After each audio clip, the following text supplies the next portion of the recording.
You know, I think about there's some parts of the survey and Spires process that are just little thrills for me. One of them is the keyholes, right? Because it's basically a V at, a few different intersections throughout the city. You have this long V that lasts a few blocks and ends in an imaginary point that's not defined, right? There's a circle, and then just somewhere in there is that center point where those lines of spires converge. Now, I think that's my favorite spot in the whole city. Because when the spires are up correctly and they're all in a straight line, there's a point when you're walking through the keyholes where you can stop right in the center. You look slightly right. You see one spire, right? Because they're all lined up. You don't see all the ones behind. You look to the left. You see one spire. And you're at this exact center point that if you move 1 inch left or 1 inch right, it's not precise. But that sort of intention, because whatever, we could just put them up wherever and it would probably be fine, right? Burning Man would still happen. Yep. Right? But we take it seriously. Like, we try and get our spire points before the man base goes up so that we can get a straight line from 3 o'clock to 9 o'clock.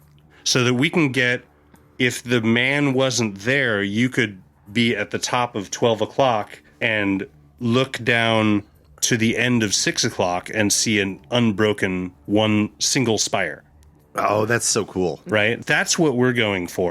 And we don't always get there, although Blackthorn is a stickler for it. At one point, the year we did the spaceship, he actually borrowed a scissor lift so that he could get his precise spire point, because the man base moves in there pretty quickly.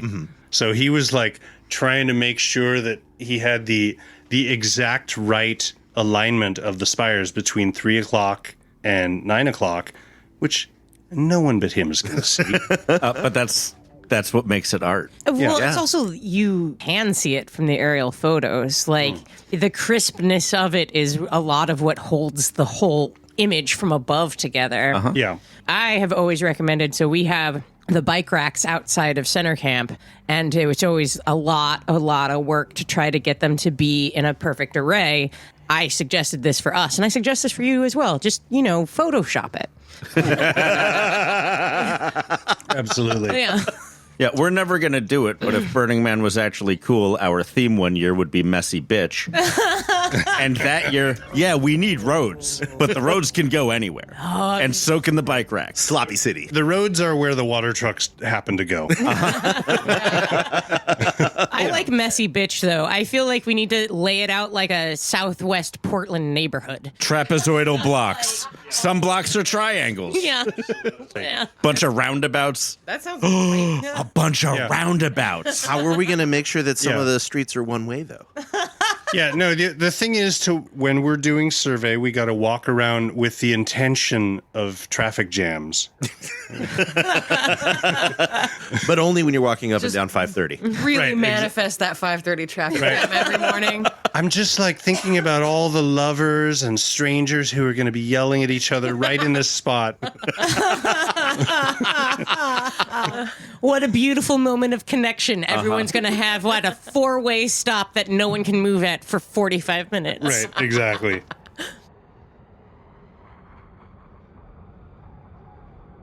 Welcome to Accuracy Third. I'm Rex. I'm Beth. And I'm D-Day. And today on Accuracy Third, we have the one, the only, the legendary Professor Motherfucking Plague. And another delightful session with Frisky Whiskey. Frisky Whiskey of the legendary Cringe episode.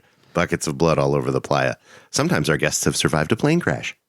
Sometimes not. That's how we really want to introduce Professor Plague is, well, he didn't survive a plane crash on Playa. He didn't, but he is in the legendary Playa band Bobby Joe Ebola and the Children McNuggets. And the track you're hearing underneath this entire episode is by him. It is Life is Excellent, both the regular and the Muzak version.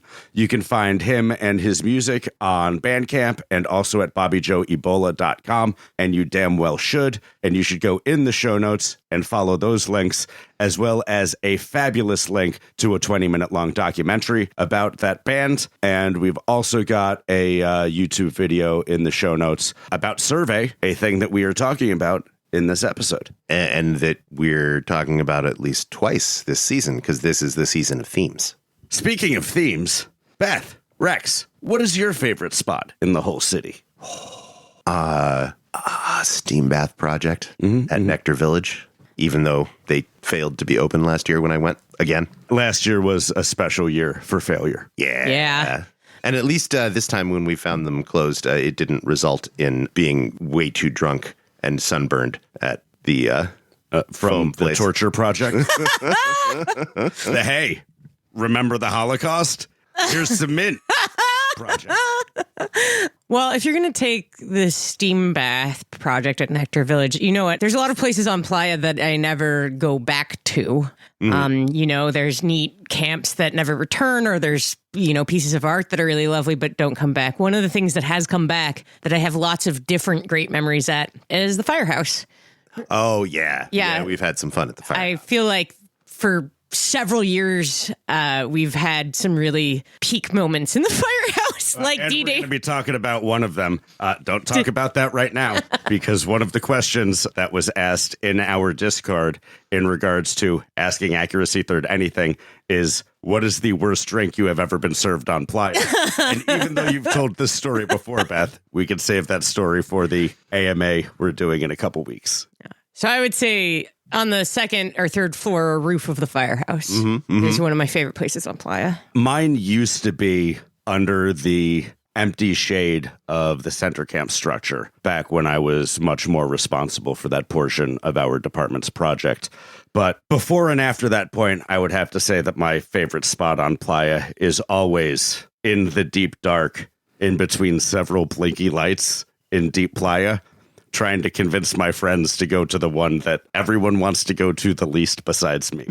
The one that is absolutely a Blinky on a bike. You can't guarantee that. Sometimes it's the Temple of Brad Pitt.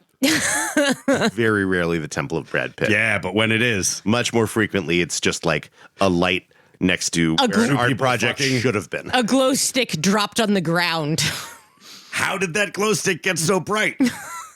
It's not. It wasn't bright at all.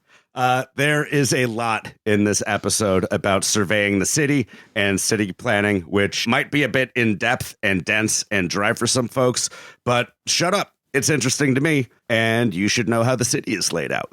And if you don't know how the city is laid out, this is the episode to listen to, because we are going to find out so much about the fascinating process of making the city look like the city every year. Fascinating and highly detailed process. You might notice that there's one point when we are painstakingly going over how they create the intersections with chains. 2 points. Where Don't spoil it, Beth. We don't find out about the chains until like halfway through the explanation. you might notice that I ducked out to grab a beer. I suggest, if that is too much information for you about survey, that you do as well. Speaking of ducking out to get a beer, my content warning for this episode is that Beth brought beverages and beers out to the studio in the loudest plastic bag possible that the studio has ever experienced. I'm sure that my editing and Alexis engineering probably got rid of a bunch of the crinkling noise as we all reached into the crinkly bag to grab our beers. But the point is, shame on Beth. I'm sorry. That was my fault. We have so many paper bags and paper boxes around the house. I mean, the beer actually comes in a paper box. I'm not sure if you realize that. You don't have to break down the box as soon as it gets in the house. That is the completion of Shaming Beth. This is Professor Plague and our great friend, Frisky Whiskey.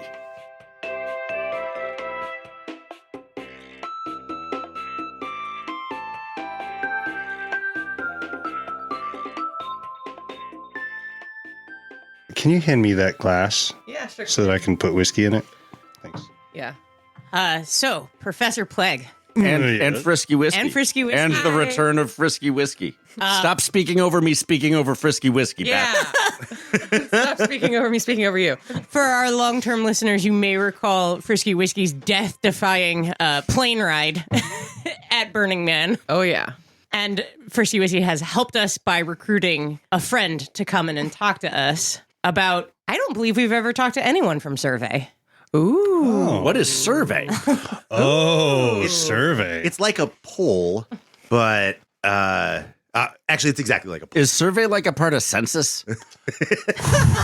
Oh, ow. Wow. Speaking of getting your stuff pooped on. Well, if you poop in here, it's all three of our responsibilities to clean it, no matter whose fault it actually is. Right, guys? Good.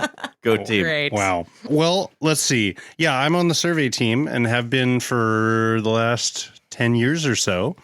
And basically, survey is where Burning Man starts. That's where Black Rock City goes from empty desert to taking the shape of a city. So we go out there now. I think it's a couple dozen people usually, handpicked, because it's not for everyone. It's a lot of time straight in the sun on an empty desert. Yeah, and it's also like there's a lot of hurry up and wait, and not everyone has the temperament for that. There's a lot of that in like every part of the setup process at Burning Man, and I think I've seen people freak out over that more than I've seen people freak out over things being behind. It really frustrates a lot of folks. Just send them to Shade. Just make them go do Shade. If you don't want to hurry up and wait, if you just want to hurry up, Right. you can go do Shade. Yeah, I mean, during the main season, I work with Spires. So, I'm swinging a sledgehammer all day. So we work pretty hard. It's a very good summer workout.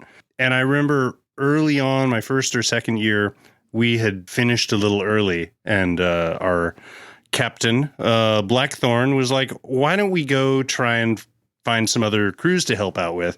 So I spent a day with Shade, and I will never do that again. That was some work.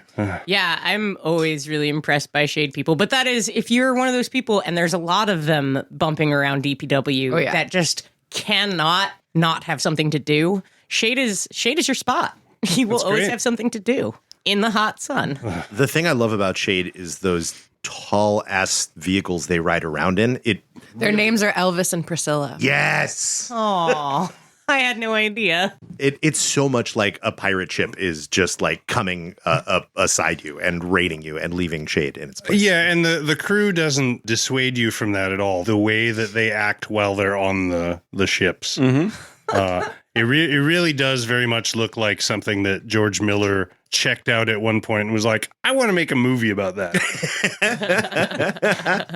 Can I strap a guitarist to the front of that? Yeah, exactly. I'm sure we would find some volunteers for that. Yeah. Very yeah, easy. that's more DPW parade kind of time. I mean, Furiosa is coming out, I think, April or May this something year. like that. So there's going to be plenty of time for people to figure out what their Mad Max cosplay is before the burn this year. I still remember it was one of the greatest weekends of my life for a variety of reasons. But one of the things that happened that weekend was when the Mad Max Fury Road came out, we had bought out a theater full of 250 DPW folks. Oh, shit. And it was opening night. Nice. And we had a case of whiskey at the end of the aisle. Everyone had a little bottle of Jameson personally. And I had to watch the movie again because the dialogue is pretty sparing in that movie. Yeah, it's not super textually dense. And I could not hear a single word of dialogue because everyone was just roaring constantly and just shit-hammered drunk. The part when the dust storm comes in was especially loud. Oh, I believe it. Everyone put their Yeah, shit. it really was like that, motherfucker. Haboob! Oh, man, ours never have lightning. I have seen some crazy ass stuff, particularly on survey, because there's nothing in the way at that point. Right. There's no shipping containers, there's no art cars, there's no noise. So at the end of the day, and we camp out under the stars so that we can get an early start. So one of the things that we're watching is the sunset. We have dinner and then we're sitting around a burn barrel and watching the sunset. I remember there was a storm that was out in over the Calicos and then another storm in Deep Playa, and they met Oh, shit. right at sunset. And there was lightning. As the Playa sunsets are something really special. Mm-hmm. But when there's lightning and also rainbows happening at the same time. It was incredible. I've never seen any special effect as awesome as that. Do they ever pull you off if a big storm is coming? Yes. There's been some there where I'm like, that would just be 100% dangerous to not have any infrastructure and be camping. Yeah. Now, we have a very minimal camping setup. You've probably seen the Octagon, which is 8 lengths of plywood that are fitted together to create an octagon around the golden spike.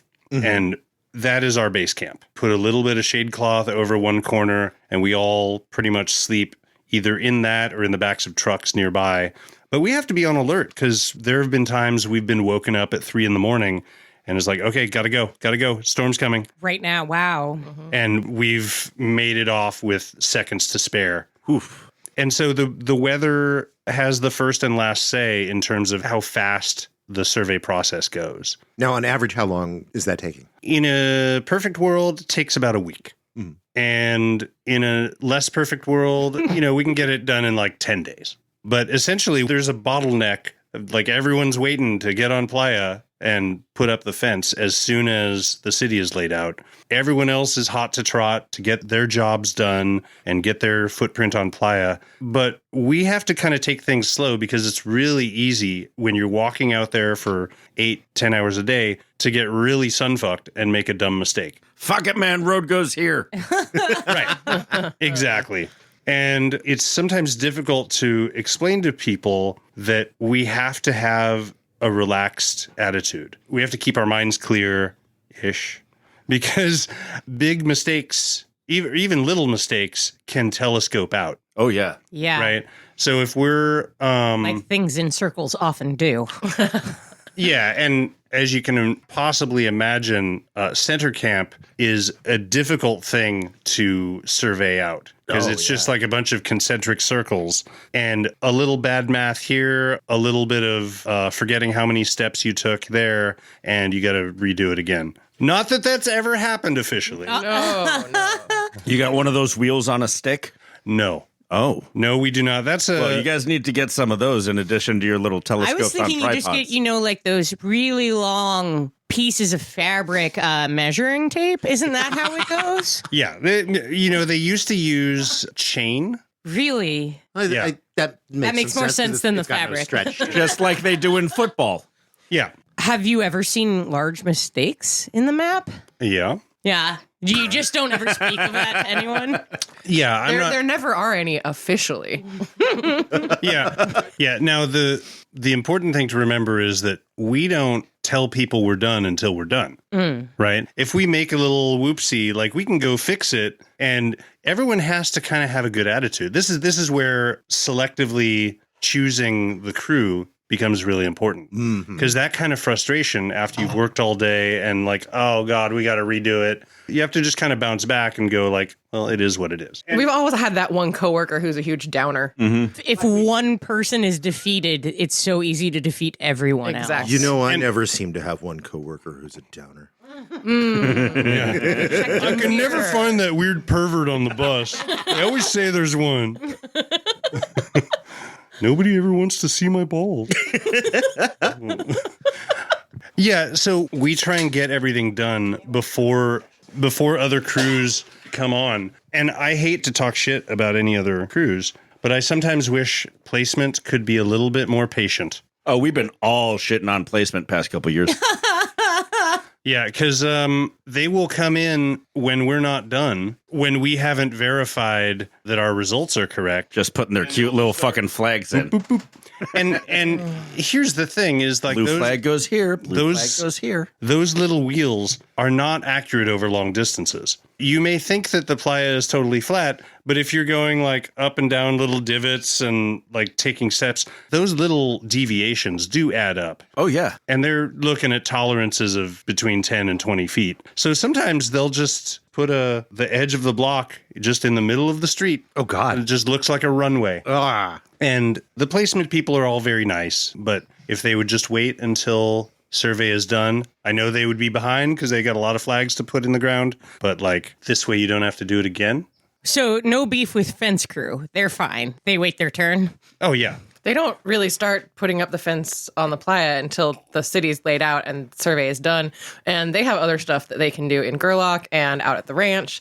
So they're fine. They're fine. Yeah, and also like in terms of fence stuff, like, you know, fence and gate can work together on their preliminary work, like putting in, you know, gate road and I didn't think gate worked with anyone well. The gate logistics crew is a lot more like DPW. They're out there as long. They socialize with them. They are the ones that are there first and last. They have a very tight team and infrastructure. The antisocial ones don't really have work to do until the perimeter is up. Right.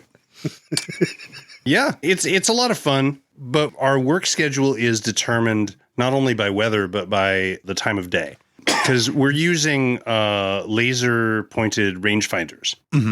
And so let's say we're laying out 4:30, right? So we figure out Esplanade all the way around, and then we'll have someone on A, B, C, D, etc.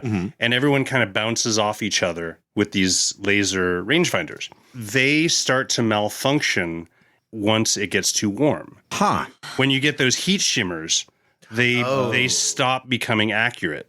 So that's why we stay over and sleep overnight on Playa.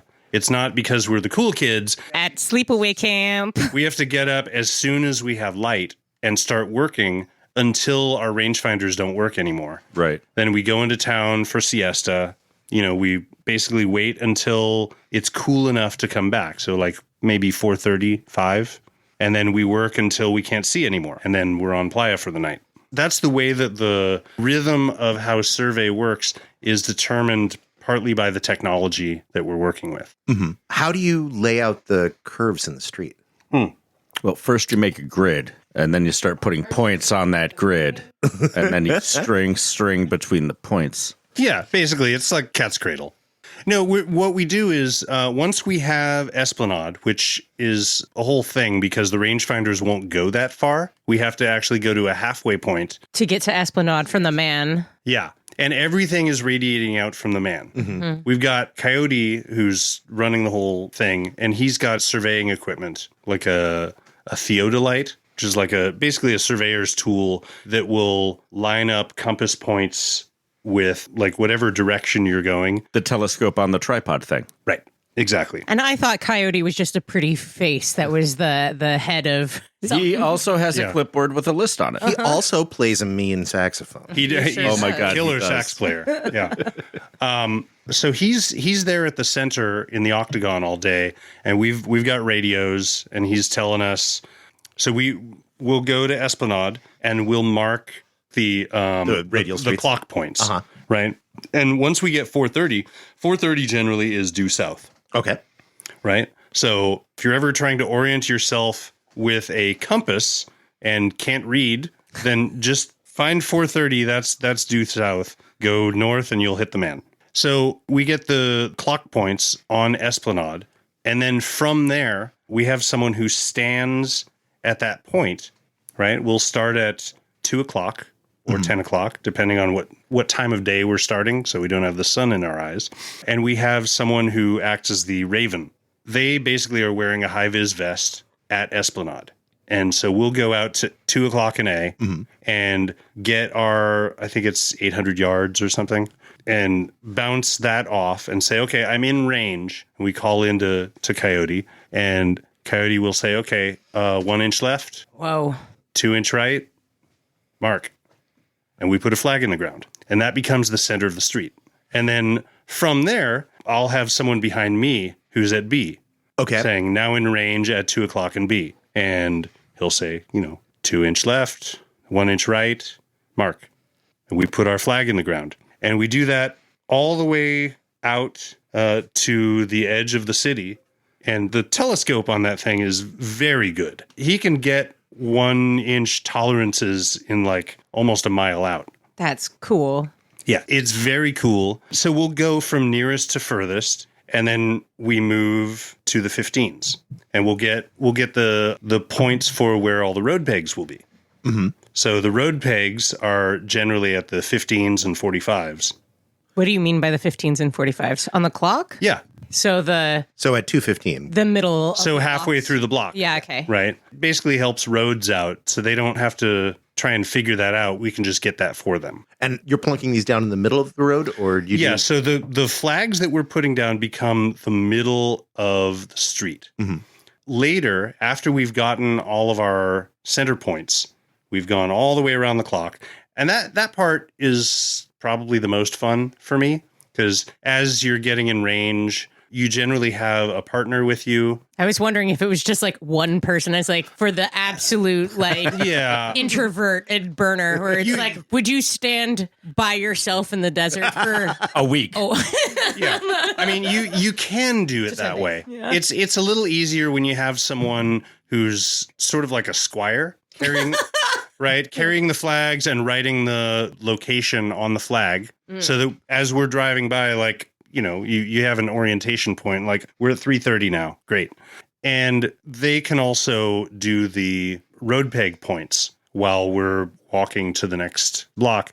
The manager of the roadworks operation for DPW is on the survey crew, so it's helpful for her to be able to be hands-on with the placements.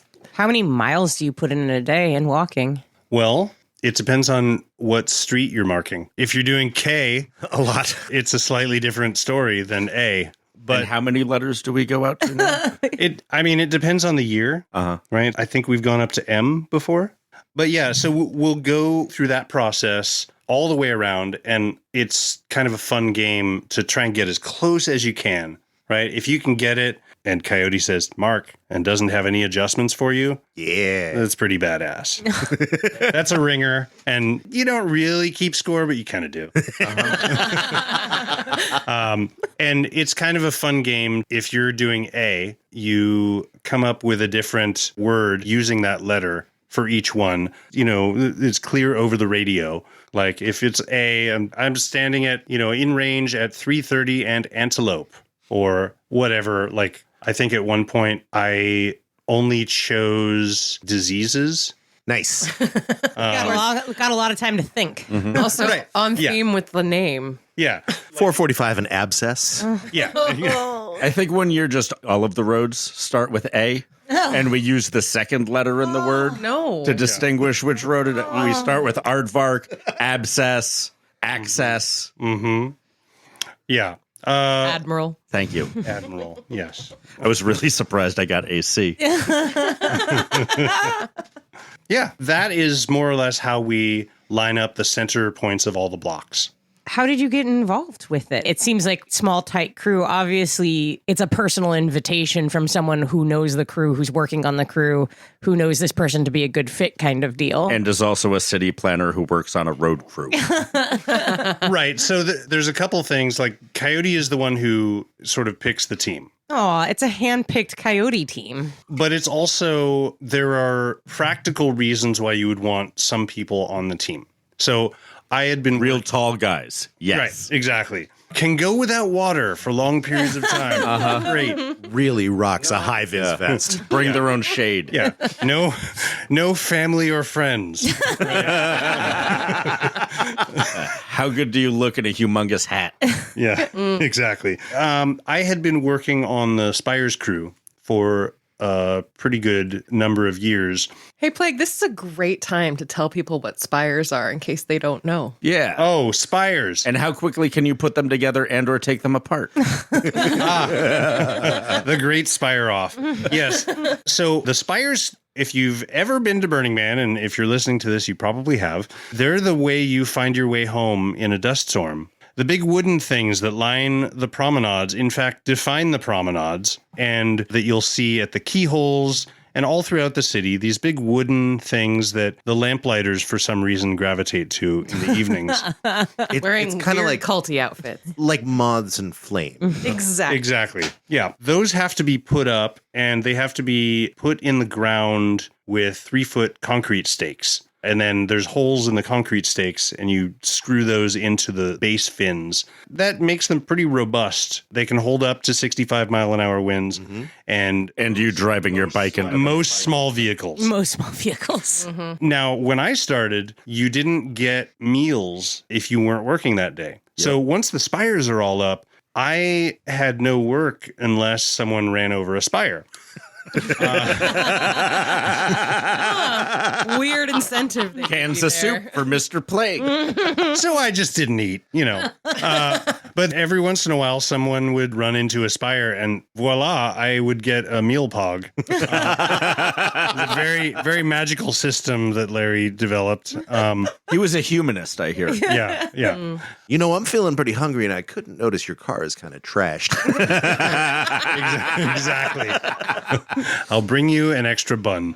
So I'd been working on the Spires crew for a long time, and that actually, it is sort of the physical manifestation of the survey process. It's how we see the survey anyway. Right. It's all just imaginary lines, just flags in the ground until something of, physical structure shows up and defines the city. Because it's all just made up. We could put those spires anywhere, but we put them together in exactly straight lines across over 1.5 miles. That requires a lot of planning and forethought. And at one point, Blackthorn, who's running Spires, said, hey, I think you should be on the survey team because it'll help you understand how we lay out all the spires. Mm-hmm.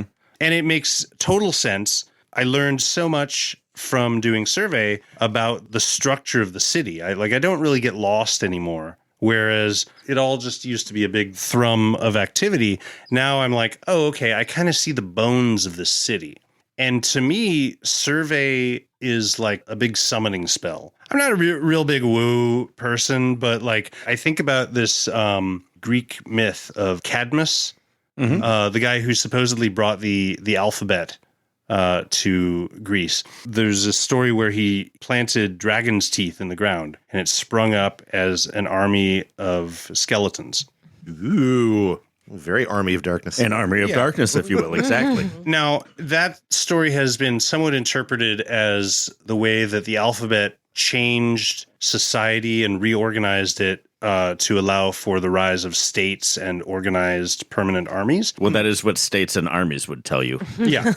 So I think about it as Burning Man as like a summoning spell. Yeah, you're making the sigil that the city sits upon. Yeah, we're doing this really elaborate, large-scale ritual where we're planting these little rods of iron in the ground at precise points.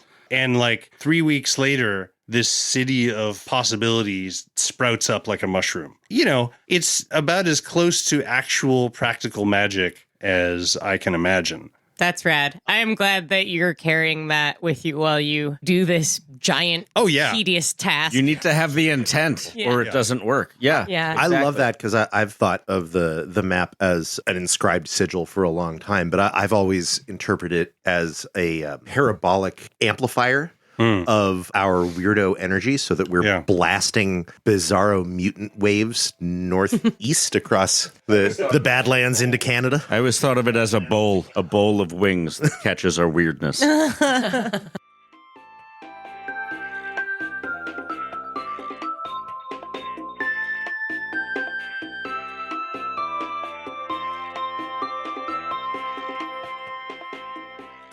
Sometimes there will be cops who don't know that they need to go the fuck away. You guys get cops out there during that time? We have BLM or sheriffs?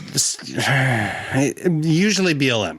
So there's usually some confusion with law enforcement about the range of the closure order and what that entails. Mm-hmm. Everyone just has their pocket contract to show the popo when they show up. Yeah, basically. So for a long time, we were using Cushman's little carts. Mm-hmm. What are they? Like a meter maid cart. Yeah, like meter maid carts. And those things will go 55 miles an hour. Whoa. On 3 wheels. So good. So if you're going out to fucking M or whatever, and you're doing that street, you don't want to walk the whole time. You can take the Cushman, whatever. It's cool. So there was a day where we broke for lunch. We broke for siesta, and we go to Bruno's for lunch. And there were some cops there that showed up, and they seemed really irritated because there was a line. Right? There was they were having to wait to be seated or whatever, because it's whatever. It's lunch. It's July, August. You know what happens here. Yeah, it's why are you being this way? Yeah. Anyway, they were Go to Empire. They don't have a restaurant. They have sandwiches and they can make we're sitting there eating, and we see them waiting there, and they're there for like 10 minutes, and then they leave, and we're like, that's weird. Where the fuck are they going to eat? bum. Drive up to Fernley. Yeah, like where the hell else? This is why you're waiting. It's because the wait is shorter than any drive you would have to make for a meal, right? So we're like, oh, well, sucks to be them. Hope they have beef jerky, And we go back to our little places and take naps and then get ready to work again. We go out to Playa and we see that the cops have visited and they've put pink stickers on the windshields of our Cushmans because they're not registered.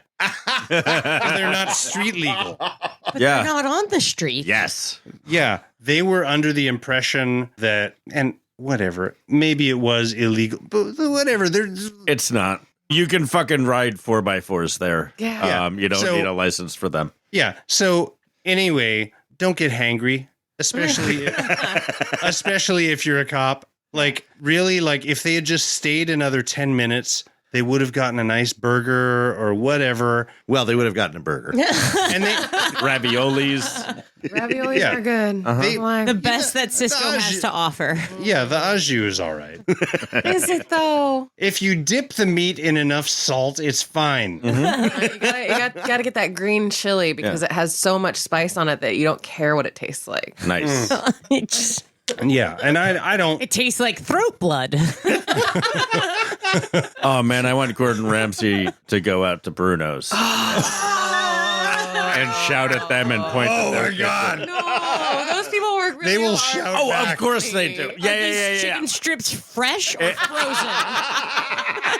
Yeah, you're all in on the act in the show. Have you given up? I do want him to show up during the work season. I would love Bar Rescue to try and show up at Bruno's during the work Absolutely. season. Yeah. That would be Any of those. extremely good TV. Actually, I'd No, it's not fucking October yet. love to see Gordon Ramsay at commissary.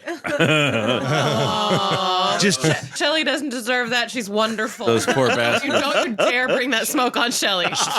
Yeah, that's how Gordon Ramsay became part of the stew. And no one ever heard from Gordon again. So survey is ultimately, when we're done, we're right. God, you gotta love that. You gotta Okay. fucking love that. Nice So- finality. Yeah. Right? So whatever other people do after that, they can argue about it. But you are right. We are correct. Yeah. Now, we talked about getting the center of the streets, right? But the way that we get the actual corners, one center point to 4 intersection points, the key is triangles. I've heard of geometry before. Yeah. Let's so, take it all the way back to 10th grade. Yeah. right. There was a Greek guy. Named Trigonometry. He was trigonometrius. Great. That's the title. Yeah. No one's going to listen to this episode. That's what you get. Trigonometrius. Would you like obscure Greek myths and math? And made up Greek myths. So Math. I don't know if I can depict this audibly, but imagine you are standing at, say, 5:30, facing the man. You're at the center of 5:30 and B. You're looking directly at the man. If you've got to create the corners of 4 different blocks, what you do is you start with the center point, you look directly at the man, and then you get a big triangle where the hypotenuse of the triangle is basically the street, right? The widest point of this triangle is the center of it is facing toward the man, and it's lined up with this flag that I've placed in the ground that marks the center of the street. So basically, the corners of this triangle are going to be 20 feet to the left and to the right of me, right? Yep. And a little bit ahead. So we mark flags at those corners. And then we flip that triangle over with the center point at the top of the triangle. And we do the same thing, facing the man with the widest point, again, the hypotenuse. Yes. Thank you, math checker. Wait, so you're doing that instead of flipping it on the short edge of the triangle to make the square that way? Correct. Okay. So we're going up the streets the same way that we did to get the center of the streets. Mm-hmm. So we're basically creating a square out of two triangles. It's a little bit mind-bending, and we kind of have to relearn it every year and be like, oh, how do we untangle these chains? I'm too drunk. And, So you have a triangle made of chains. Yes, we call that the apparatus. Yeah, so we take a big screwdriver, like one of these big-ass screwdrivers, hammer that into the ground so that the top of the triangle is stable. Which is at the center point of the intersection. We mark the top of the triangle at where we placed our flags previously. That is what helps us do that. And then we kind of like stretch out. It's not just chains. It's also like, what's the metal? Aircraft cable? Yeah, it's metal cable. It's coiled steel cable. Picture like thin metal cable. We pull that tight and make sure that everything is taut. And this takes teams of 4. Okay. Right? So you have one person on each end of the triangle, and then you have one person on the opposite side of the man who's taking a look at the center point of the hypotenuse, right? The widest point that has a little marker to mark the center of it. Oh. So you line that up with the flag, and then when you have a straight line between the marked center point and the top of the triangle, then you put a flag in. Okay. And then you flip the entire thing around on its point. Right, and then you have your blocks. That's where it helps to have someone on the sign shop. Those corner points are where the signs are going to go in, where you're going to have emergency markers, all that kind of stuff. We just had Dark Sparkle in here like a week ago. You did? Yeah. Oh, It we was love great. Dark Sparkle. Hi, Dark Sparkle. You're probably listening to this, I'm sure. She also knows how to navigate the city only because she has put signs in on every corner of the city. And the signs this past year were amazing. Amazing. And those were all conceptualized by Dark Sparkle, and she deserves all the credit for how amazing those signs look. All the credit to Dark Sparkle. You heard it here first. So are all the streets uniform? No. I mean, yes, they are all internally consistent, but we have, for example, alleyways that are 30. There are different widths for different types of streets. But the main streets are all the same width. Yeah. Right. So we have 30-foot streets and we have 40-foot streets, but generally speaking, most of the streets are 40 feet wide because the idea is that 2 emergency vehicles have to be able to get past each other. Makes sense. And ultimately, that's the whole reason for this whole rigmarole is that you need to have streets that emergency vehicles can get through. Yeah. Because I think it was after 97. When the people got run over. In Yeah, Japan. people got run over, and it was very difficult for emergency responders to find out where the fuck they were supposed to go or how to get out. I mean, this is going to be before smartphones. Like, people didn't have, like, a GPS that they could use that was offline, whatever, you know? Yeah, so the idea ultimately is public safety. You know, Rod Garrett, his design is actually a great work of infrastructural art. But ultimately it was there because we needed a modicum of public safety. Yep. And he was able to do that in a way that was elegant. We've built on that in the intervening years, but ultimately it's about saving lives in people's worst moments. Just because you have roads doesn't mean it's not anarchy. Roads are non-hierarchical. It doesn't mean that it's like a police state to have an organized system. Like, organized systems do not necessarily mean a hierarchy. Yeah, the cops being at a hippie event, that's what makes it a police state. Well, you know, there's an old historian from 30s, whatever, Lewis Mumford, who did a great tome called The City in History. And he explored what is a city, right? What differentiates it from a town? Under what conditions do cities arise, et cetera? And his idea was that the first cities arose under 2 different conditions. One as a fortress or a citadel, and as a shrine. right? So most cities started either because they had military value or they had some kind of spiritual value. And that it truly becomes a city when there's a tension between the citadel and the shrine.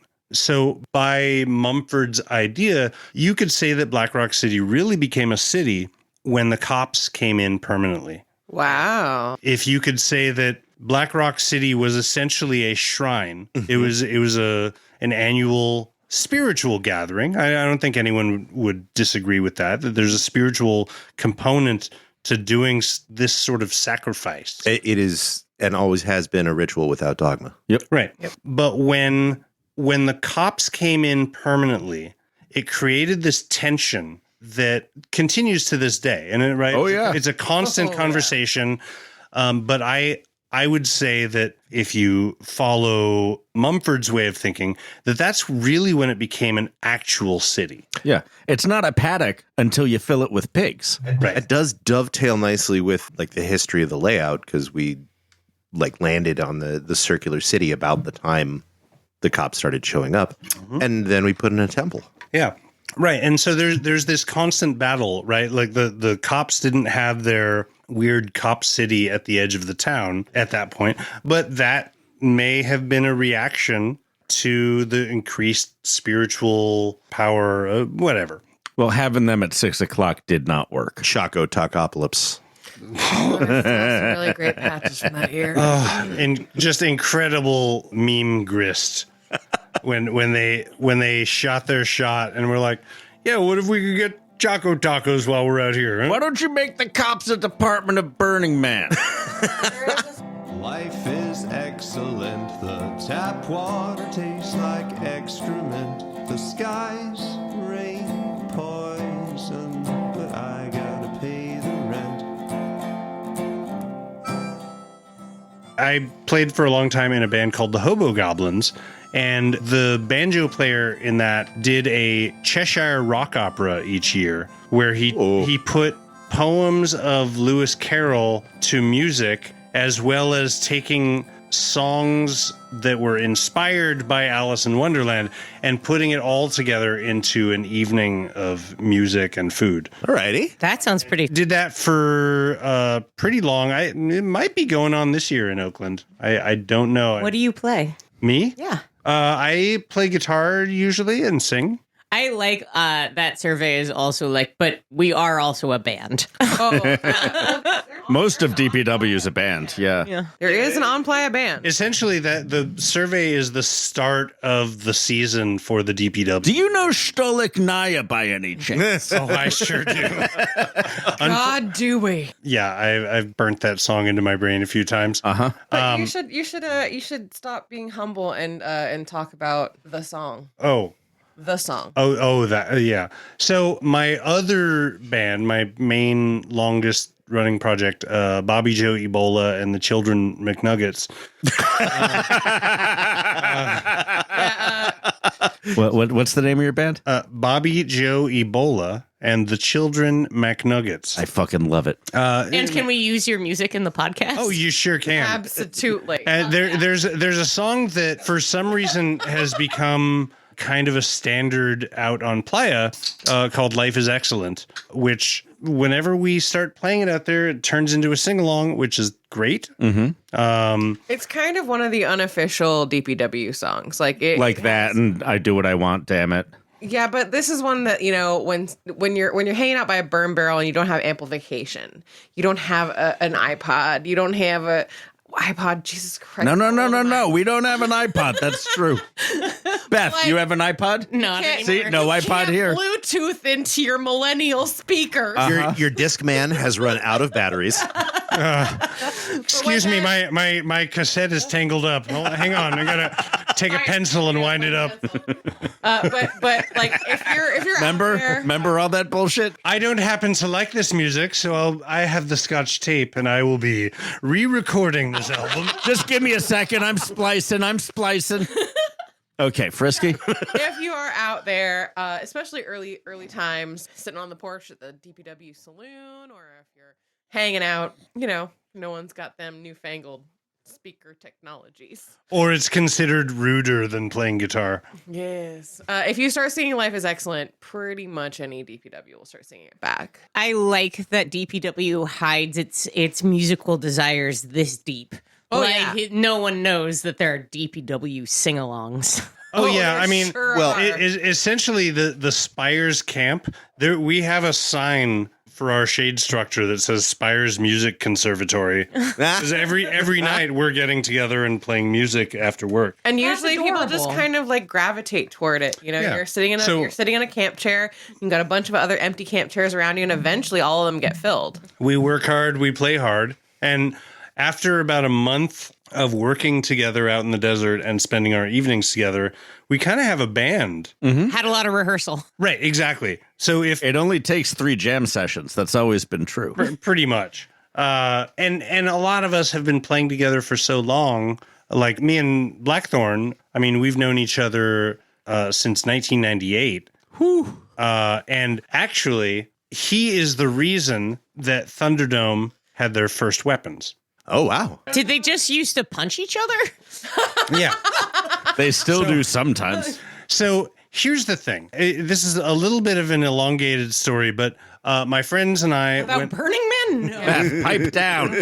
So when Bobby Joey Bola started, we couldn't get booked anywhere because we were an acoustic band playing weird, fucked up songs that were vaguely political, but we were also from the suburbs. And anyway, no one would book us.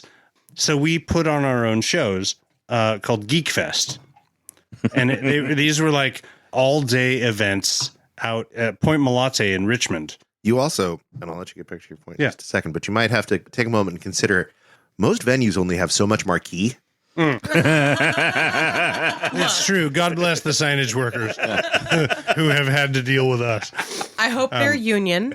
Yeah. So we started doing our own shows. We would do these day-long concerts out on basically a Superfund site. It was an old Navy fuel dump. When Bill Clinton was like, we're going to cut military spending, he was basically getting rid of a lot of the Superfund sites that were military owned. But because it was so polluted, it was like in legal limbo while they did all these environmental impact review studies, whatever. They're fine. You just never grow food there ever again, Or man. spend more than a half hour there or go in the water or whatever. Yeah. We would set up like a sound system and a generator and do these all-day festivals with like 11, 12 bands. And we specifically did not listen to demo tapes beforehand. Because, You're just like, yes, you're in. yeah, Well, like if your name is good. we had a hotline, 510 Bad Smut. Which also is 510 Bad POTT. But for some reason, I was vetoed for marketing reasons. Like, oh man, it's going to turn people off if they think there's bad pot there. You don't want to tell too much truth. Yeah, bands would ask like, "Hey, I got a band. I'm from Crockett or whatever. Like, let me play." And they would be either really good or really bad. There were very few mediocre bands. Yep. And it became this sort of culture where you would just stay for the whole thing because we never listed when each band was playing. Oh, I like that. So, hey, Yeah. bands, you need to be here the whole time because you don't know when you're playing. Exactly. Also, we were not very organized. At an underground You didn't have a punk stage festival? manager at your Renegade? I mean, we were all kind of the stage manager. Yeah, it's a Renegade. Yeah. So They really needed a stage manager. Oh, every stage does. Yeah, every stage needs a stage manager. As a former stage manager, Right. every Like stage- every piece of art out on Playa should have a fucking art director, but they Right. don't. yes. Yeah, So yeah, Blackthorn, that's my pet peeve. who has been the longtime manager of Spires, at this point was a childhood friend of my bandmates. He comes up to be part of our like weird crew that's putting on shows and putting out records and all this stuff. He shows up at Gilman one night in Berkeley dressed as M. Bison, Ooh. Street Fighter. Yeah. Fucking A. Like a Russian colonel. Yeah. Oh And- yeah, that Raul Julius days. Exactly. And he's got a Volvo station wagon packed entirely full of foam boffer weapons. Ooh. Because he was a big part of the live action role playing scene in Santa Cruz. No. Nerds at Burning Man? Oh, no. These are music nerds, Beth. Yeah, So come on, this is Nerds and Punk. He introduces us to the idea of beating each other up with foam boffer weapons, and it became a thing at Geekfest where any band that had any kind of energetic music, there would be foam swords in the mosh pit. That's kind of adorable. I would actually. so much rather take foam swords than elbows. It's better than high kicking, yeah. It was very cute, and everyone, took care of each other and everything. But we got really into making these foam swords. We were not very good at it compared to Blackthorn. We would get high in Pinole and just fight out in the streets in the suburbs. And one day, my friend comes to us, the friend that we hung out with a lot, this guy, Nathan Krieger. He says, "Hey, my dad is doing this weird thing out in the desert. They're doing like a Mad Max kind. I don't know the whole thing, but Do you guys get high? But he asked if he could get more of these foam boffer weapons. Like, would you be willing to make some?" And we're like, "Yeah, if you pay for materials, whatever. We'll make them in the garage and get high off the glue, whatever." People are going to beat the shit out of each other with them, if that's So cool. I was vaguely aware that something called Burning Man existed in 1998. But we made 20 or 30 foam swords of various sizes, and we got paid for the materials, and that was it. I didn't hear about it for another 10 years until the Hobo Goblins got artist tickets to go to Burning Man, because we had played a bunch of regional events in San Francisco, and Steven Raspa was like, "You guys should go to Burning Man." And Thanks, Raspa. Good job, Raspa. Good job, Raspa. yeah, Raspa's got a good picker, whatever else you might say about Raspa him. rule. Yeah, We're depending on him this year. yeah. I've touched his discarded beard by mistake. It's just in the warehouse So by where the stairway is. I'm sorry. Inadvertently, in the middle of my like weird quasi punk rock lifestyle, I had made or helped make the first weapons for Thunderdome. Fuck yeah. And it was because of Blackthorn, who later in like 2004 or so started working for Burning Man. And my first year on crew was 2009, and me and Blackthorn fought in Thunderdome that year. Nice. Bringing things full circle. It was a beautiful experience. I kicked his ass. Oh, nice. It was a good. mean- it was a good fight, though. That makes sense. I was just going to say that I was amazed to find out that Hobo Goblins formed and then went to Burning Man. I have been aware of Hobo Goblins. I believe I have listened to y'all play on Playa. And I had the impression it was a DPW band formed out of DPW people that met there. But that was, I'm sure, just an assumption I made. No. It's actually Blackthorn formed the Hobo Goblins in Oakland or Berkeley in around 2003 because he created a Hobo Goblins songbook before there was a band.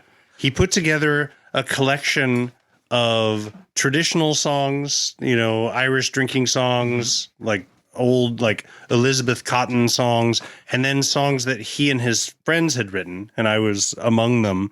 And then everyone who got together and practiced with that songbook and learned those songs was kind of a Hobo Goblin, but we all moved around so much that the Hobo Goblins were essentially the people who were in the Bay Area doing these songs, but other bands started out of that same songbook, all up and down the I-5 corridor and beyond. A real flaming Lotus Girls of a situation. Yeah, and it was and then Blackthorn fucked off to Austin, where he started That Damned Band, as well as the 999 Eyes Freak Show. I was going to ask what that damn band Hobo Goblins overlap was. We are cousin bands. Yeah, I've definitely dead named the Hobo Goblins as that damn band and got immediately corrected in the backyard. Yeah, it kind of depends on what time zone you're in. Like if you're in Austin, it's That Damned Band. Yeah, I just don't pretend to know things at Burning Man anymore. Did we meet Blackthorn last year when that damn band came through the camp? Was one of those? I don't What know does the names of my Blackthorn friends. play? He plays accordion. Yes. than we did. Yes. They were on the way to talk with Coyote for that documentary at the Burn Barrel. We just it was like Wednesday before setup week, and we saw people walking with instruments, and we're just like, "Hey, come play with us." I was there. You were? Yeah, I was in that group. Well, that's why you look familiar. We were kind of like, yeah, it was like we Shut were up, just taking Rex. the shortest route to where we had been told it was like a hurry that we had to be there in Yes. time. And then we're just like sitting around for an hour and a half. Yep. Like, That fucking made and a dust storm was on the way. it was yeah. so like a highlight of the year for me. Aw. I really appreciated that. It felt so magical. I love that music, and it was I love the musicianship of like, well, you asked us to play a willing audience. You don't give that up. Yep. Yeah, I mean, when we're in sort of Hobo Goblin, that damn band mode, a lot of times we will make bargains with you. Well, let's sit down and palaver, my man. It's your problem if we follow through. So that's why there have been so many miscarriages in center camp. A boon for your music, sir. I knew that. Yeah, my guitar was made of uranium, so I apologize. Everyone's giving me shit about that. I'm getting canceled. You can't argue with the tone. No. I mean, the sustain. It lasts your whole life. Yeah, you got good action on that thing? Yeah. Nice. Excellent action. So are you on any of the That Damned Band albums that we've been told we can play on the podcast?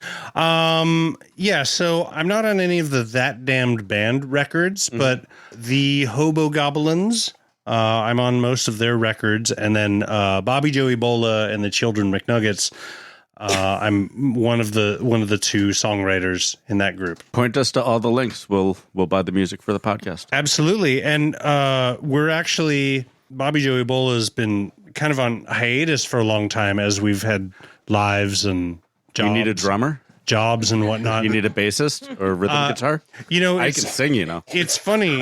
We're actually in the studio right now. I've been in a studio. I'm in a studio right now. We've been recording since the beginning of November. New album? Yeah, new album. Bobby Joe album. It's the first album in 12 years. So we're kind of like trying to do it right and pay all the musicians and stuff. That's so. It's well, so if hard. you need a scat man, I don't have to be paid. We've got scat taken care of. Yeah, I bet. We know how to do. At one point, we put out a songbook with all of our songs, and we had to divide it into chapters. There's a whole chapter called Blood and Poop. Nice. That's the Bobby Joe Ebola songbook. But yeah, we're in the midst of making our first new album in 12 years, and it's going great-ish. But you can actually find out all about that. We started a Patreon campaign. If you're interested in that sort of thing, we're doing sort of updates from the studio and profiles on the 50 or so musicians that we have so far. Spectacular. Yeah, it's a whole other level. It's going to be a double LP. There's a role-playing game that will be included. Yes. Oh, wow. Yeah, it's going to be really Yeah. fun. And We've we're- been talking about making a Burning Man board game because we know how strategy board games work, and we deeply understand And there's Burning that Man. whole beautiful surveyed city that you can make your game in. Well, That's so I mean, fun. that's a whole trademark, but I have my own idea for what the shape of the city should be that can be the game Trapezoids. board. Right. Professor Plague, can you direct our listeners to how they can find your Patreon? Oh, absolutely. In the It's, show notes. If you went to patreon.com/Bobby Joe Ebola, you'd have a pretty easy time. Or if you just Googled Patreon Bobby Joe Ebola, maybe just Patreon Ebola, because I don't know If anyone else how is many raising people are money for Ebola. raising money for Ebola monthly. Yeah, but there are a lot of GoFundMe's for Ebola, so don't go there. Yeah. Don't do those. I mean, I get if someone really needs money to help with their Ebola problem. I mean, if you're already a supporter of Bobby Joe Ebola on Patreon, then sure, go to those GoFundMe's and help people out with their bleeding assholes. So was the Ebola outbreak just promotion this year? We had people asking us if we would change our name when the last Ebola outbreak. Bobby Joe Mpox. Right, exactly. You won't like our songs for a month or two. When we named the band, we had to come up with a name really quick because we were playing a birthday party for this girl that my bandmate was trying to hit up. And she was like, "You don't have a band." He's like, "Yeah, I do." It was like an episode of Different Strokes or something. But like, she was like, Curb your enthusiasm, but that's fine. Yeah, Guys, we got to come up with a band now. Yeah. So I happened, like, I was the guy that walked around with a guitar in high school. So I was walking home and I stopped at his house and he's like, "Hey man, you want to be in a band?" I'm like, yeah, sure. I had zero going on in my life and he knew it. So we had to come up with a bunch of songs for that weekend for this party because this cute girl, like whatever the band had canceled. So we had some songs and then we got together in the Burger King parking lot and got violently stoned. Oh, that's Like, the best just way like to do live performance. We're like, okay, we gotta come up with a name for the band now. And there happened to be an Ebola outbreak in Zaire at the time that had killed like 300 people. We were in the Burger King parking lot, and so we're like, "Oh, what about like Bobby Joe Ebola and Children McNuggets, man?" Oh my God, man. So we really only thought it was going to be the one show, but 3,000 plus shows later. Wow. Yeah. You guys hit a home run right off. Yeah. I had a very similar situation, but it was a Wendy's parking lot, and we came up with Lozenge. And no. unfortunately, like every show, people called us Lozenger, and that's unacceptable. Wow. Yeah. I have to point out how essentially punk rock it is to be in a Burger King parking lot and come up with a name based off a McDonald's product. Mm-hmm. Just completely anti. Fuck you. Fuck you where I am. Fuck you. Yeah, exactly. Go with the other place. Also, my bandmate was like, we got to make sure that there are enough points of difference in the spelling that McDonald's can't sue us. Yep. So it's like Mac Nuggets. Yeah, there's an I in nuggets. Although Search for Ebola is what we're saying. Yeah, search for Ebola for sure. Yeah. I was like, yeah, but wouldn't it be great if McDonald's sued us? Yes. That would Like, be that would great. be the best It would be thing. best publicity. It's true. Far more people know about green jelly because they're no longer green jello. Yep. Than should ever have known about We green played jello. a show with them right after they had to change their name down in LA. And he really reluctantly did the Little Pig song. It's such a good song. He's just laughing. He's like, I should have gone to college. It's a great song, but like, imagine how that song feels the 5,000th time you have to play it. I really have to push back. It is not a great It is a great song. any sense. No. It's Disagree. fine. It's all right. Not by the hair on my chinny chin chin. Look, it's Come on. It's almost as good as your middling Guar song. It's fine. Oh, they're absolutely middling Guar. But are you taking a stance against Guar now? Why would I take a Wow. stance against Guar? Wow. These Wow. are Guar heavy erasure. accusations. I've just never heard middling and Guar used in the same sentence. I'm sorry. Well, you've not been paying attention. When I've it's gone on my demi-Guar. long monologues about Guar's albums. Are we causing tension in the in a manner of third speaking, household? yes. Yeah. These men live together. Oh, I is- know. And that's why I need more This is the line. Not to put us back on track. Oh, God. Why please, would dear you want God, that? do. Professor Plague. Yeah, So you camp with the Spires team on Playa during the event. that is correct. How big is that team? Spires team, it varies. It's kind of like we're one of those teams that get roustabouts. Nice. So Her name is Turnaround. He's not aroused about anymore. it really depends on how many roustabouts there are available, right? So, Plague, why don't you talk about the way that Spire's team is set up, like with the manager and the two sub managers and all that stuff? Like, Well- give them a picture. right. So the way that it has been, and I understand that some of that may change in the future, but as far as it has gone so far, Blackthorn has been the manager for like 15 years or something, a long time. And is more or less, it's almost like a 2 leaders, right? So you have the construction side and the installation side, and they have to work together. The spires have to be brought in from the ranch in their component parts and then assembled. They're not making new spires every year.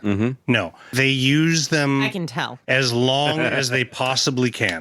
They're not making all new spires every year. I'm sure some spires need to be constructed. Right. New parts. Absolutely, absolutely. Yeah. So we had a bunch of new ones made this year because, after sitting at the ranch for a couple of years, you get a higher rate of stuff that just is not good anymore. Yeah, it warps. Right? Because they're sitting there through extreme weather, desert weather, and then like snow. The ranch is a fucking wild weather spot. Yeah, I don't know. Absolutely. I don't know if I would want to live there. It's just going to get wet and then freeze and then be burning hot and then wet and freeze and burning hot again. And then the next week, Yeah. I was driving around with Coyote at one point and it was like, how do you think this place got settled?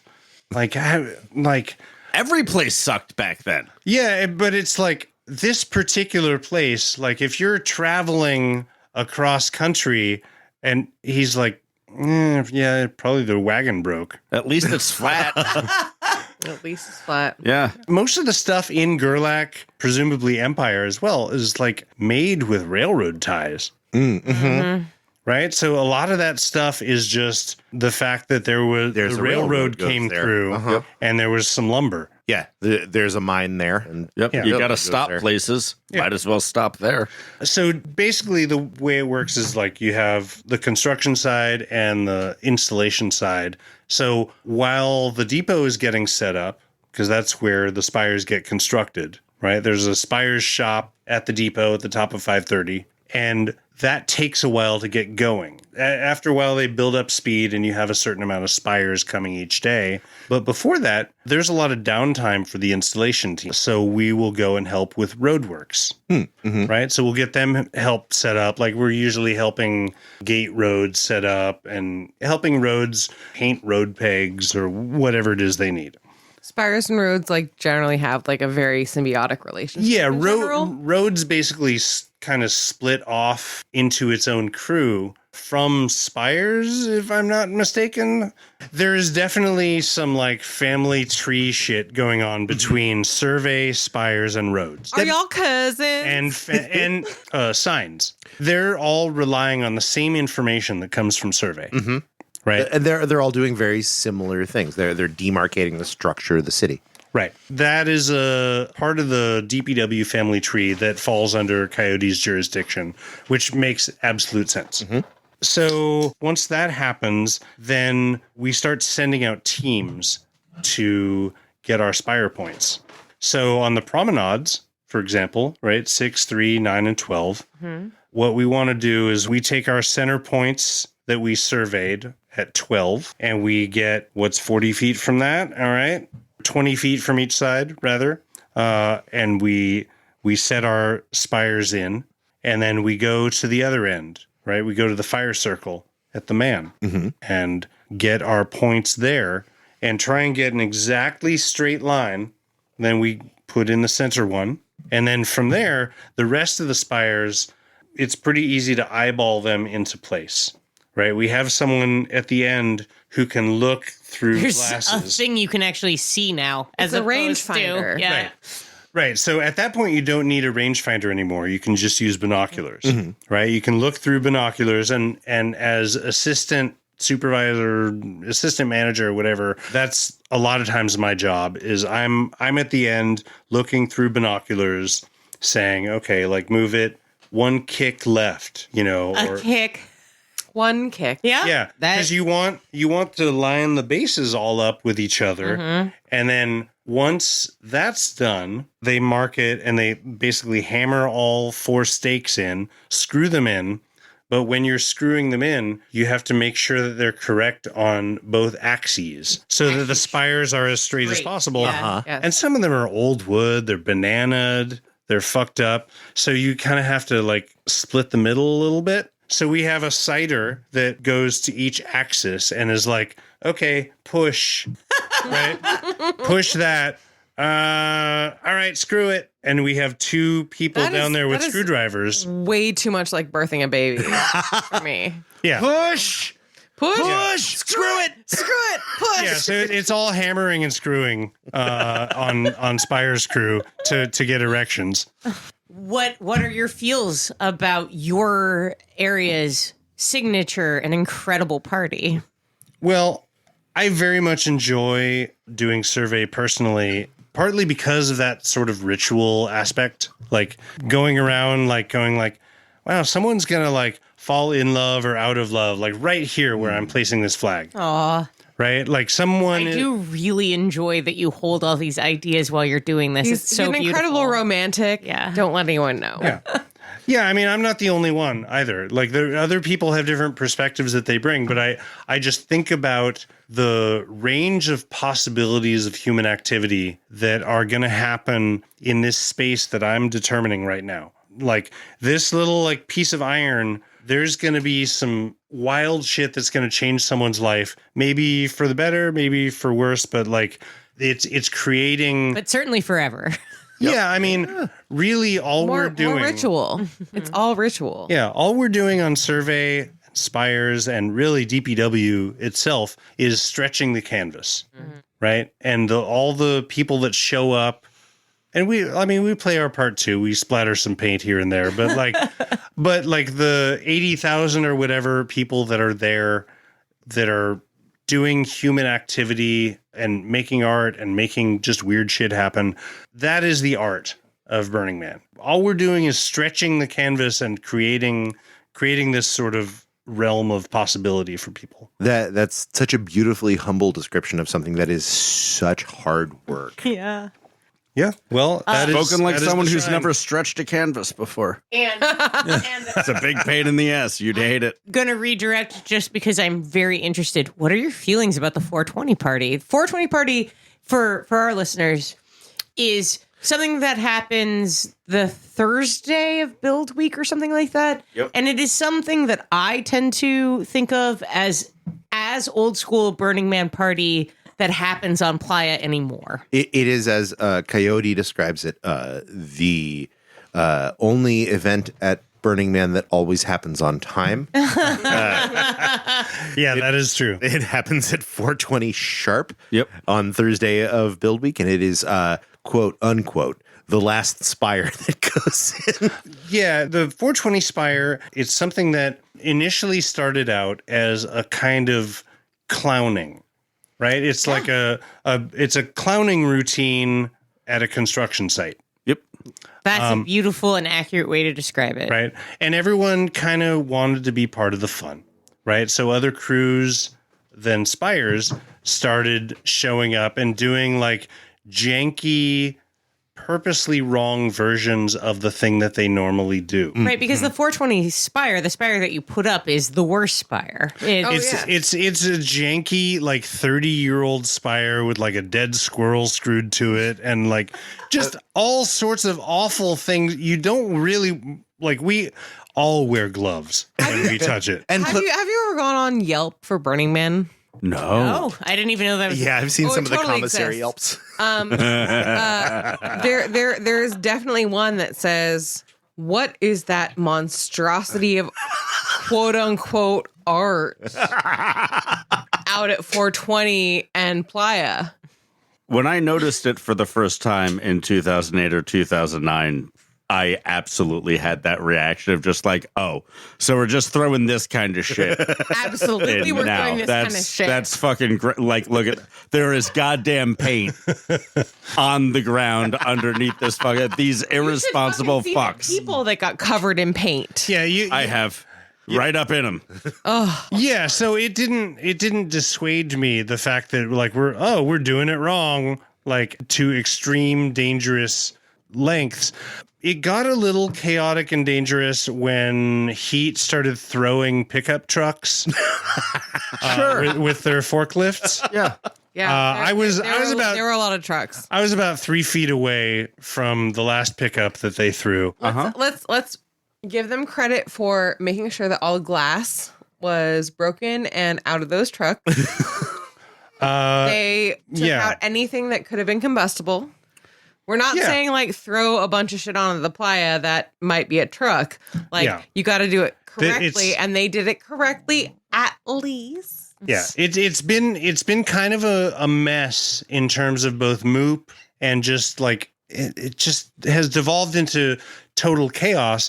And one of the things that we tried to do this last year for 2023 was create a sort of midway where different crews could do different kind of projects. Like if they wanted to have a game, like if bike crew wanted to do like bike polo or whatever, Or like bike as long as you can to make ice cream Yeah. happen in a thing behind you. or I noticed there was a lot of fizzball going on.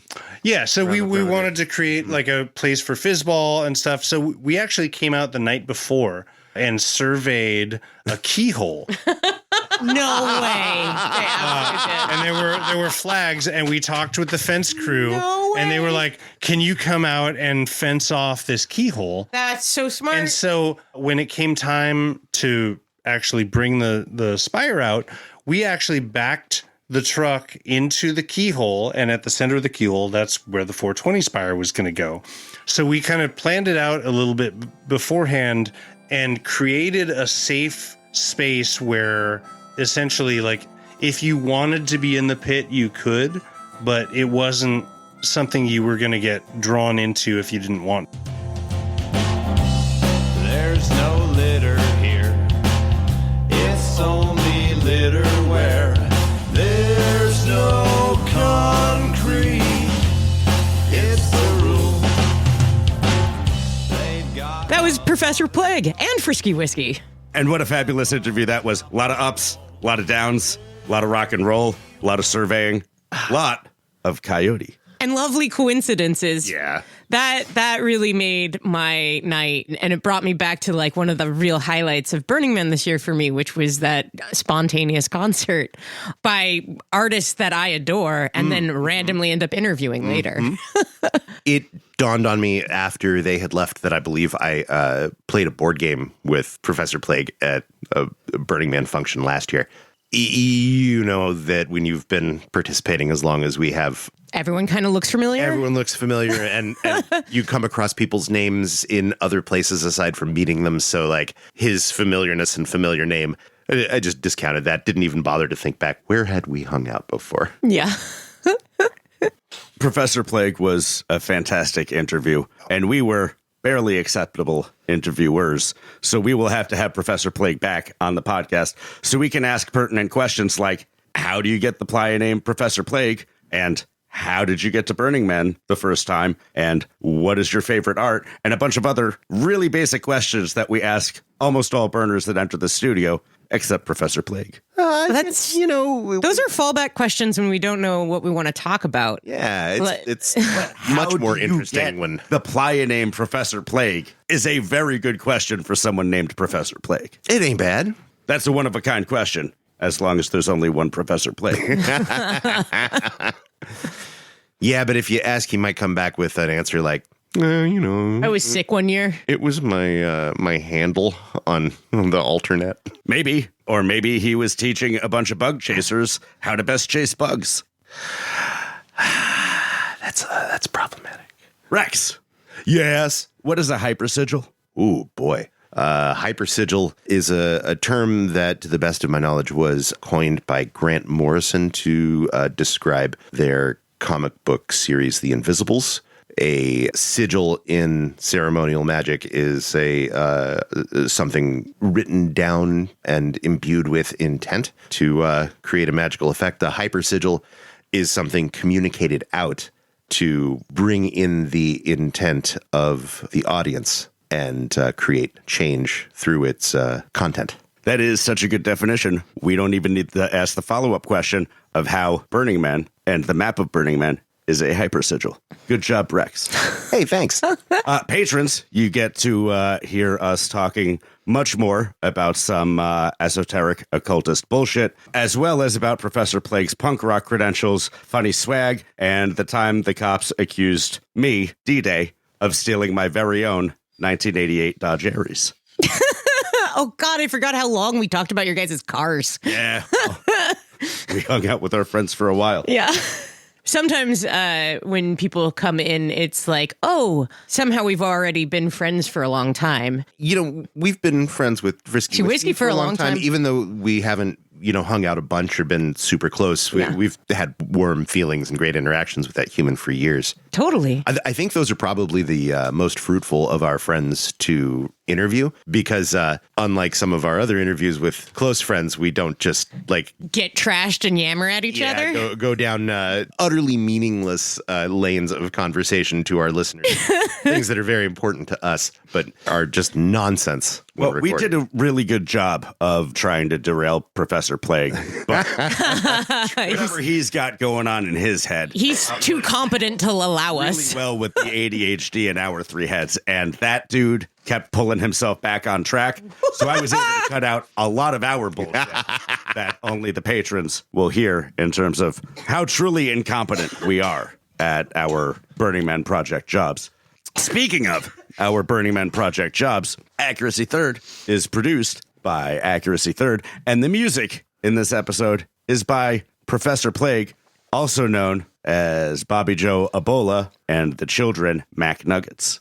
Oh, man. When they mentioned the title of this track, it didn't click in my head at all. I'm like, I don't know that song. And then when I recognized the song that it was, my heart just exploded because it's a song that I have heard every year on Playa. So many times. Sung in chorus from so many directions, and it just brings a tear to my eye every time. It's lovely. Yeah, it's really a sweet, happy, fucking Burning Man song. Uh-huh.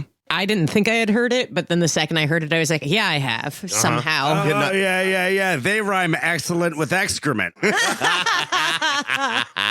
Thank you to Professor Plague and Frisky Whiskey for spending time talking to us on this podcast. And thank you to our patrons who have made this and all of the rest of our interviews possible. Thank you specifically to a handful of our $10 You Are Freaking Awesome Gravy patrons. Patrons such as Dan and Scott and either Louie or Louis and Graham and Foxy Brown. We love you, Foxy Brown. Oh, hi, Foxy Brown. And also Data Pilot, Shannon, Thilo, Kimberly, and Frank. Have you noticed these people have like totally normal first names, most of them? Yeah, their fucking surnames are off the hook. I don't feel like it's my place to share them on the proverbial pod. If you would like your name shared on the podcast, you should reach out to us at accuracythird@gmail.com and schedule a time with us to be interviewed, because we still need 5 or 6 more interviews before we can end this season and go to Burning Man, where we will have our party, potentially at Sign Shop, and if not at Sign Shop, definitely at someplace else. Listener, please do not imagine that just because you have only been to Burning Man a couple of times, or maybe not at all, maybe you've just been to a regional, or that you've been to a Burning Man a bunch of times but don't do anything you think of as impactful, don't think that those mean you don't have stories to share with us. We are passably okay interviewers and will get your stories out. We promise. And there's editing. So if you trip over your words or hate what you say, we can fix it maybe. And if you come record with us in the Shedio in sunny Oakland, California, we will get you drunk if that helps. Or stoned if that helps. Mm-hmm. We have options. But we won't force you. And we will open the door so we don't hotbox you. Probably. If you like. Thank you for listening. Follow us on Blue Sky. We're on Blue Sky. And also, there is a link in the show notes for our Discord server. Join us on our Discord server, where we are sharing pretty good music most of the time and really adorable photos of our pets. And also talking with Late Bus, who has scored a bunch of our episodes at this point, and Front Tug, who is just the guy, awesome. He's the guy who's doing the things and talking about the stuff on Discord. Okay, bye. I know the talk is cheap. I know that I am weak, but I like to be around next week. And I don't think there's enough plastic for me. Life is excellent. The tap water tastes like excrement. The sky is gray.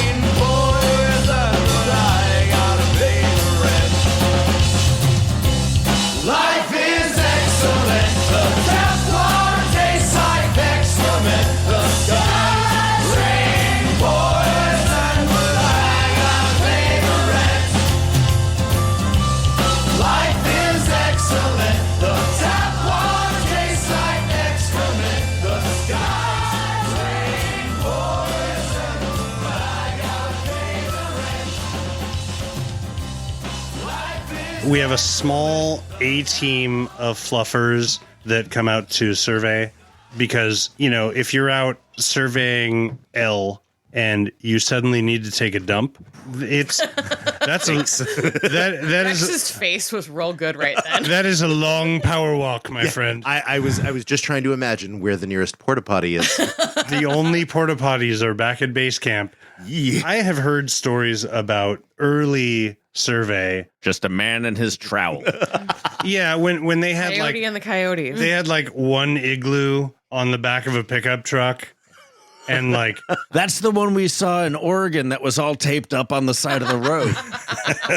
I think it was DA that was telling me about it. They had it on the tailgate and forgot. They loosened the lid a little bit to give it some air, and it just tipped over. And they're watching their only water supply just leak out and just disappear into the desert. Lads, we're dead. Yeah. Yeah. I guess it's time to end the day. It's been an honor. Yeah. Yeah, but there's no cops around then to help you out. Yeah. Yeah. What are you going to do when you run out of water, huh?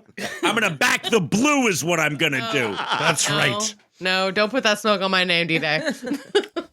Life is excellent. The tap water tastes like excrement. The skies rain poison, but I gotta pay the rent. And I don't want to pay. That was really fun. That better be a rap.